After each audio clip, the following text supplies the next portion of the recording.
Okay, we have Shemar, and he is ready for questions. We'll start over here in the back. Dan Peck, ESPN 106.7 in Auburn. Personal goals for this season, things you've really focused on this offseason? Yes, sir. Just getting stronger, becoming a better leader, better communicator on the field, and just becoming a better overall linebacker. We'll go in the front row here.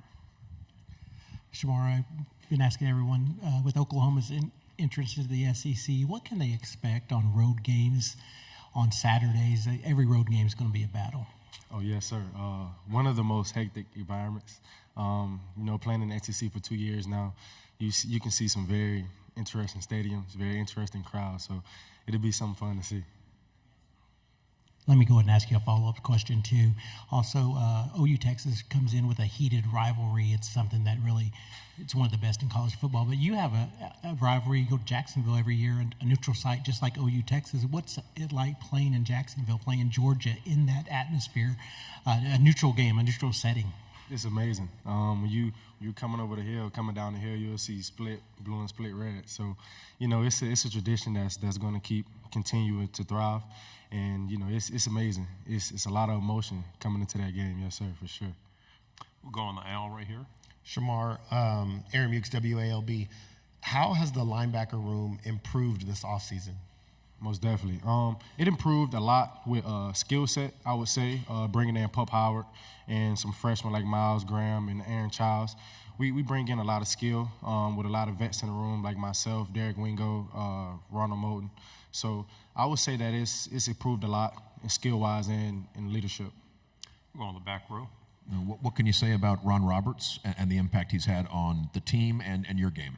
Coach Roberts has brought a lot of experience and I would say personality to our room and to the unit as a whole. And Coach Roberts, he just come in every day and work and instill in us, just take it one day at a time and be intentional with your work. What's the most fun about playing SEC football? The most fun about it is every game. You're going to come in and play a tough team every single game, no matter who it is, no matter the record. So, and also the environment is also hectic as well. Is the environment in the swamp maybe the best? I would like to think so. Okay. We'll go on the aisle. Shemar, talk about the end of the season. Like 5 out of 6 games, you guys see Georgia, Ole Miss, Texas. Do you guys prepare for that? How do you guys prepare for that type of schedule? We know every week in the SEC is tough, but how do you look at that at your schedule this season? Take it one game at a time. You don't prepare differently for different opponents. You always come in on that Monday or Sunday and think like putting our head down to go win this game. So, it's just obstacles in our way, and it's just like any other team, we got to go in and get the win. Right side, fourth row. Hey, Shemar. Simone Eli, WKRG News 5 in Mobile. When you think back to your old playing days, old stomping grounds, how proud are you of just, where you came from, and when you think back to those playing days and excited to see where you are now, just what comes to mind? I miss it. Life was simple. You get to go to high school, go to class, come back home, to your mom. So I miss Mobile. Yeah, it's born and raised there. It will always be home for me. So, I miss it. Faith Academy, my old stomping grounds, Coach French, so I miss it a lot. That's what I was going to ask Coach French, obviously, someone that poured into your life. Him, any others that you couldn't come to mind when you think about helped your development early on and off the field, supported you, family members? Oh, yes, ma'am. Coach French and every support staff in that school, most definitely. Miss Meredith, Miss Shaw, Miss Anderson. They all helped me along the way to get where I am now, so I'm very thankful for them. Yes, ma'am. Here on the aisle. Yeah, what are your thoughts about the University of Texas coming into the SEC, just from the outside looking at them? Most definitely. Texas coming in, that's bringing even more competition in the conference, and I'm excited. I'm excited to play against Texas, go to Texas, and get the job done. Yeah, it's going to be a fun day in Austin. Have you looked at tape as far as Quinn Ewers and what that offense does? No, sir, not that far down the line yet, but there has been talks about it and their style of offense as well. We'll go in the back. Shemar, who's a name or two on the Florida defense people might not know right now, but you think by the end of the season they'll have broken through and proven themselves? Yes, sir. Greg Smith, a freshman that came in. Jameer Grimsley, another freshman. DJ Douglas from Alabama guy. Charquez Bridges, transfer from Oregon. Those are some names that we have in household right now that I believe is going to make a big splash this year. On the aisle.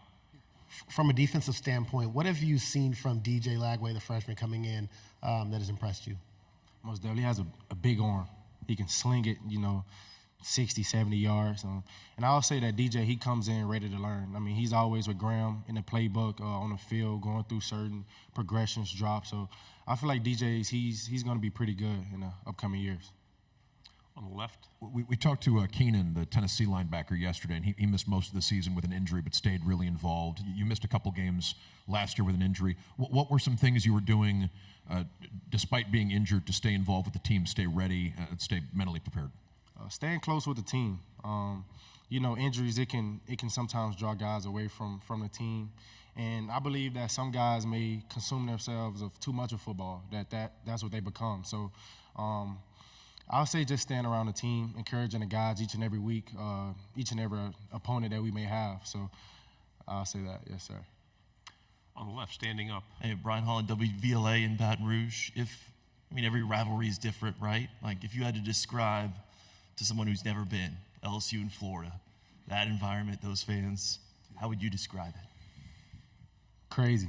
From the pregame to the first quarter through the fourth quarter, it's constant yelling, constant chirping from each side, the fans. Like, it's an environment that you just can't describe in words, I would say. Yes, sir.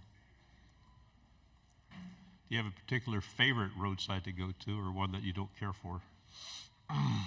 I've played at Tennessee my freshman year. That was pretty loud. Yeah, it was pretty fun as well to play in there. Left side. You mentioned some young players who may break through. What are the most important things those guys can do to help the team in the fall? Guys who haven't played very much but could have a big role this season. Mm-hmm. The most important things that they do is come to the facility and work every day. They never have excuses. When their body hurt, they still going, giving 100%. So I'll say that's what's going to separate them and bring themselves to the spotlight. On the aisle in the back. Shemar, Corey LeBounty, WNSP 105.5. Talk about your growth as a football player. And again, Mobile, Alabama having the rich tradition of football per capita, more NFL guys come out of Mobile, and what that means to you in regards to some of your role models. Yes, sir.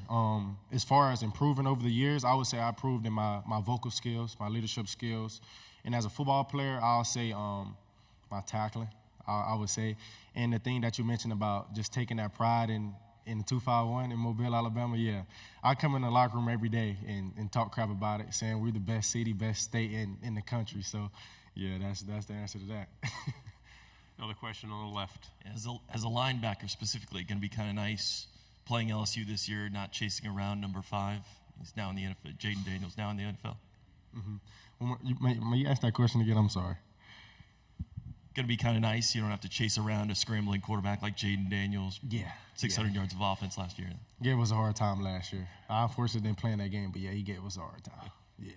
Another question on the left. What are some things Graham has done to win the team over? It can be tough as a transfer quarterback to prove yourself to the guys, but what are some things he's done to establish himself as a leader? Yes, sir. Graham has connected with a lot of guys, and I'll say that's one of the biggest things you need to do when you're, in a foreign environment. Connect with guys, get to know them a little bit more, so when times get tough, you can challenge those guys. So I feel like Graham made a great impression on me and the rest of the players. So I feel like that's why Graham is, one of the leaders that you guys see now. Final question for Mobile again.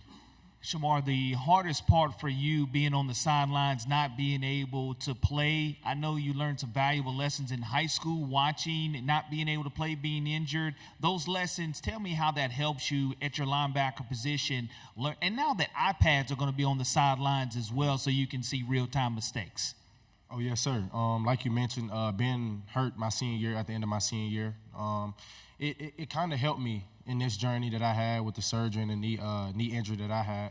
And I'll say that it allows you to see the game outside of the game, see how things function outside of being on the field, and just coaching up the young guys or guys that maybe not be fully confident in their ability. So I'll say that's something that I really focus on during my off time.